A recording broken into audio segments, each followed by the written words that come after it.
Right, let's talk about what happened in the Premier League last weekend before we begin to focus on this afternoon's action in the EFL. And Lee, for Arsenal in the end, it was 13th time lucky. They finally beat Manchester City.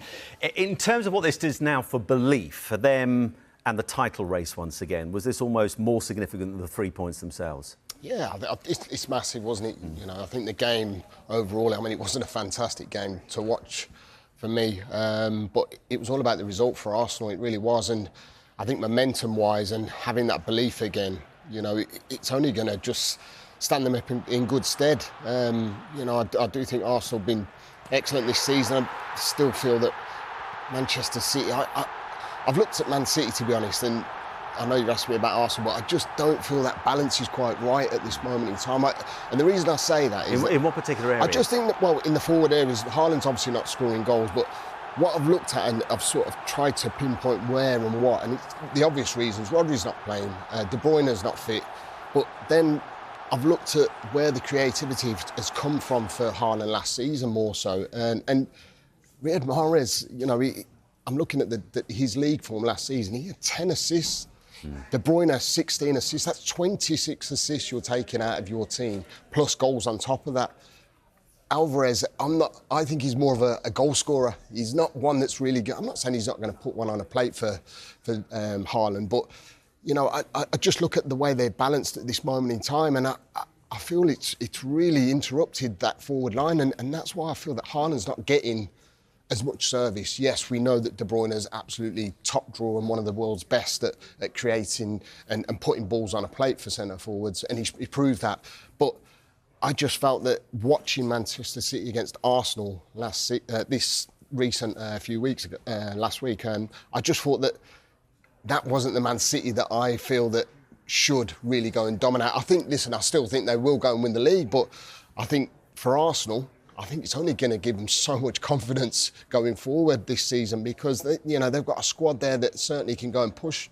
And Steve, when you look at the job that Craig Dawson did for Wolves against Haaland the week before, and then you look at what Saliba and Gabriel did in the game last Sunday, yeah, we could talk about the lack of service for Haaland compared to, say, last season when some of those key players were there. But our team is beginning to work out, world-class though he is, ways of snuffing him out just a little bit, because Arsenal did a very good job last week, did they not? They were superb, the two centre-halves, wasn't they? I covered him against West Ham, and he ended up getting a goal in that game.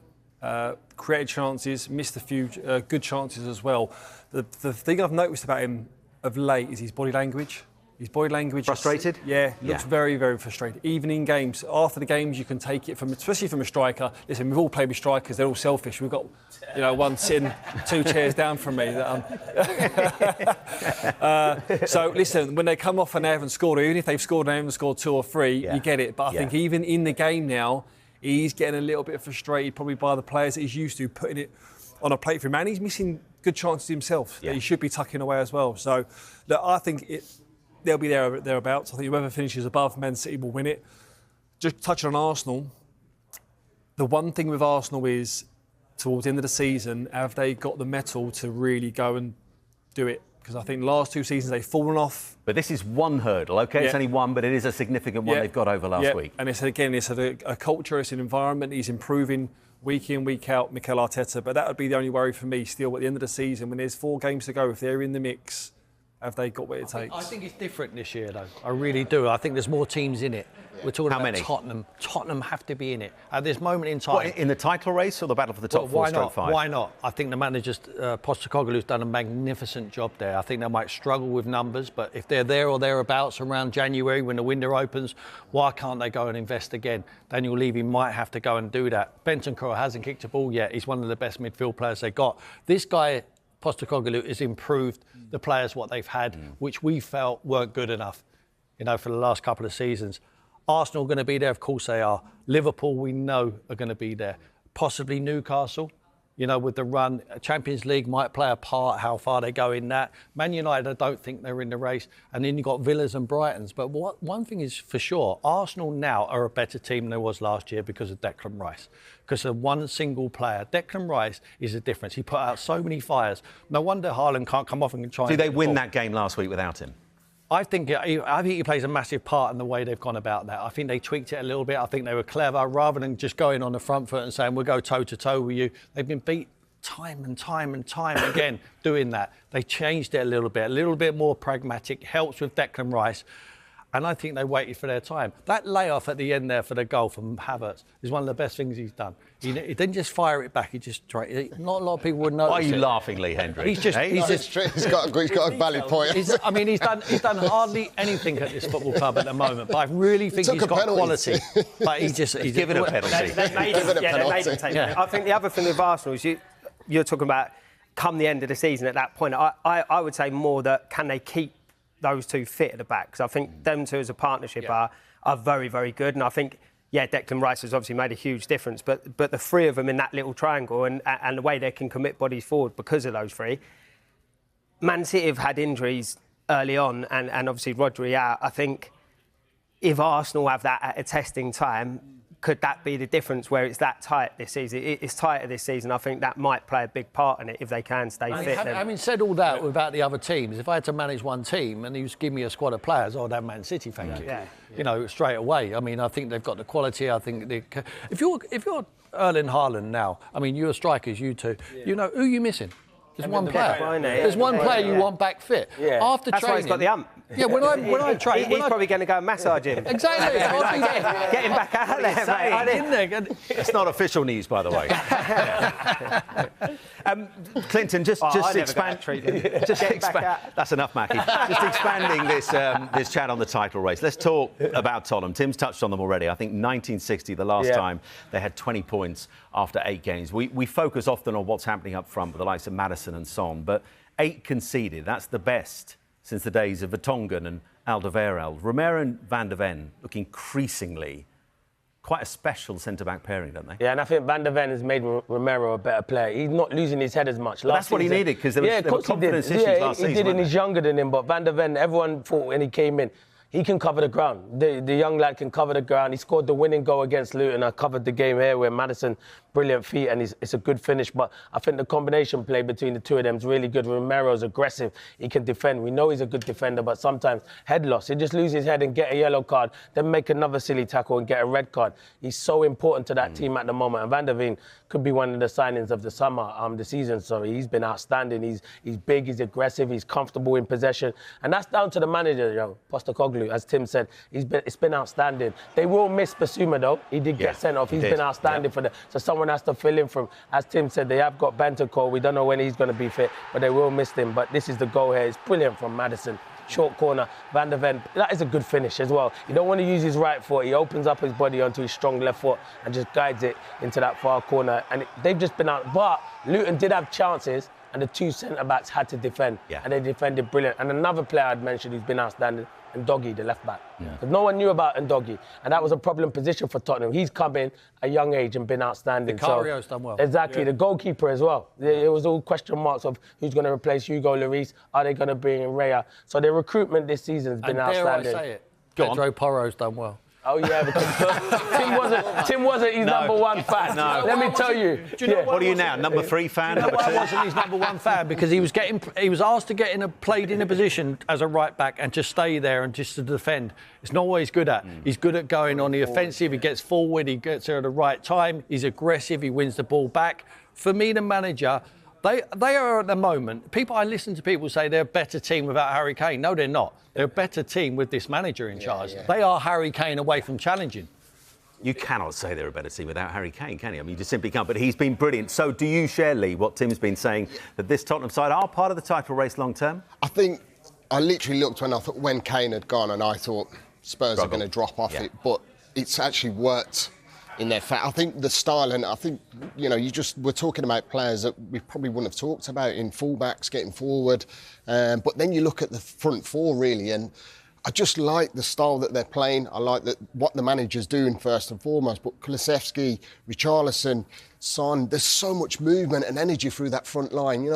We're so used to Kane, as we've touched on with England, dropping into little spaces but still scoring goals. I think this time round they're playing front foot football, and it's not attracting them to defend as much as what they have done over previous seasons. No, there was chances, wasn't there, against Luton, but you do feel that they're playing more higher up the pitch rather than defending, aren't they? You know, Maddison's which got they've to not take done. huge amounts Oh, of credit for that. huge. And people say that. Imagine if Harry Kane's playing with Maddison. Come on, you can't say they're going to be they're a better team without him. Exactly what Tim said. Imagine he doesn't have to drop off anymore. He was so reliant that you had to do something and drop off. Maddison now in that hole, he's I did have a question mark over Maddison going to Spurs. I didn't know if he was going to be able to, I don't know, take the step up to being in that sort of category of a top four, if you like. I think he had that personality to go in there and go, Harry Kane's gone, I'll step up to the The thing they've noticed about Spurs now, and you can say that when a team's winning and they're scoring last-minute winners, and they seem like a group of players that all want to play. Like there was times last season or season before where you see ones on the bench going, Joe, I don't fancy coming on in this game. Whereas now, they can't wait to get on. The ones that are playing, they want to stay on. But Sid, you know why? Because we've all been in that dressing room. When you've got a manager who trusts you to go toe-to-toe with any team you're playing against and gives you that confidence to go and have a go, and you're going to try and control the football and play, and you're not just sitting back and just taking punches and going to get knocked out, because that's what they were doing for the last 2 or 3 years. The fans were bored stiff watching it. No one wanted to go and watch it. They went because they're a well-supported football club and they bought their season tickets, but they wasn't getting entertained. Now they're getting entertained. From Monday to Friday, they're enjoying the day-to-day business of actually having some patterns, some method of going forward, and they're taking it to the match day. There's a massive belief in that. There's a cloud lifted across that club, and the fans are enjoying watching it. And Clinton, they certainly are. In terms of the title race, as we sit in this second international break of the season, what's your assessment of Liverpool, that new midfield, and what they might do, what kind of threat they may pose in terms of the title race? Liverpool are title contenders. I said that at the start of the season. One thing with Liverpool, they'll score goals. Obviously, they probably didn't get the players they wanted in midfield, but Szoboszlai, he's an outstanding signing. He is a player, by the way, and he's only going to improve and get better. And I watched the game against Brighton, and at 2-1, if Gravenberch scores and when he comes across and he hits the crossbar, it's a different game. But Brighton's a hard place to go. And City will tell you that. It is the hardest place to go, Brighton. They're a good team. Not many top teams will go there and take points. Liverpool are definitely in the title race. They've got top players. Salah, he produced, and he's just gonna kick on and go to a different level. You got Diaz getting back to his best. You got Nunez. You got Diogo Jota. You got Gakpo. Look at these players I'm mentioning inside at the moment. Liverpool are definitely title contenders. This Premier League is gonna be so exciting, and don't worry about Man City losing to Arsenal. They'll still win it come the end of the season. You heard it here. I was going to say first, but it's definitely not first. Steve, go home. Finish the show. Title race is done. No, it's not done. Steve, let's talk quickly about Manchester United, because Tim touched on McTominay earlier. Had he not scored that double against Brentford in added on time last week at Old Trafford, how tricky an international break would this have been for Erik ten Hag? Yeah, really difficult, and we've seen in international breaks before, that's when sometimes decisions are made to part company. But I was delighted for Scott McTominay, because he is a product of what Man United is all about. You know, coming through the ranks, knows that, talk about Fergie time and going to the very end, not giving up, epitomises everything to do with it. But there's so much going on within that team, within that squad, off-field scenarios as well, that it shouldn't be happening at Manchester United. And obviously it's making an effect, taking it onto the pitch as well. But this could just be, the little kick up the backside that they could just get him going. I don't think it will. Is it just papering over the cracks, I think he's had the opportunity, and how many times have we sat here and gone,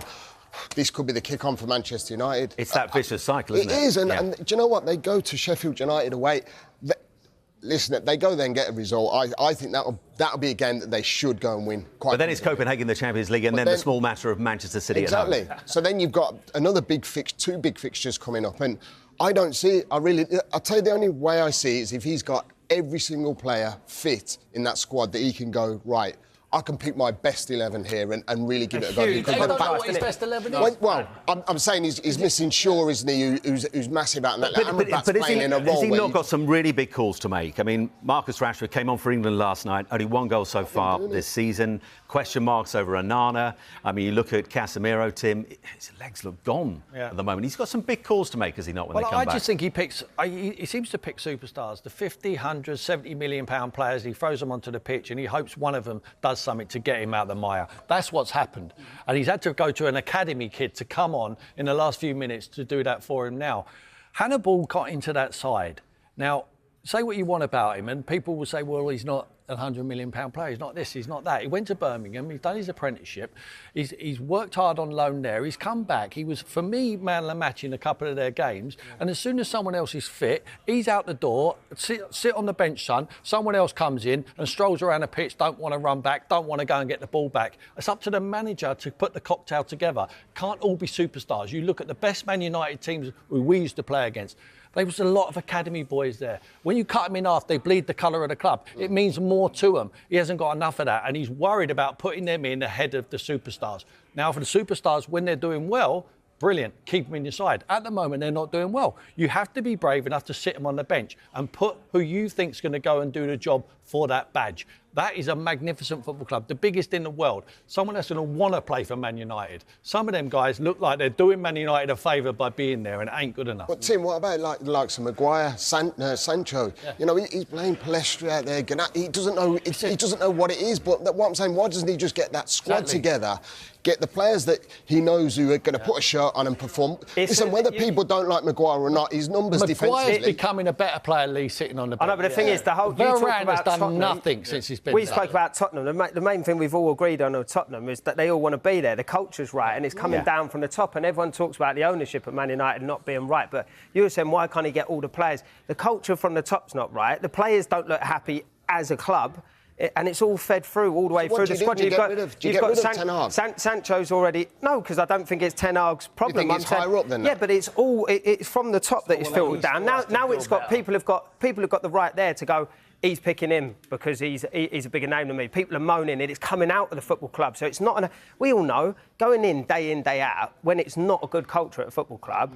It's hard to then go and galvanise everyone on the pitch to go. And that's why you see McTominay. He's not playing because of that. He's playing because he's a Man United boy. Yeah. He's come through the academy. Yeah. All of the noise is irrelevant to him. For him, this is the best. But the manager and the other people are... Chaps, I'm really sorry. We've got some 3 o'clock kickoffs coming. We're going to have to halt the chat. But they'll be playing... What's that? Haaland is exciting, yes. He's exciting. Absolutely is. Well said, Clinton. Nice note to finish on.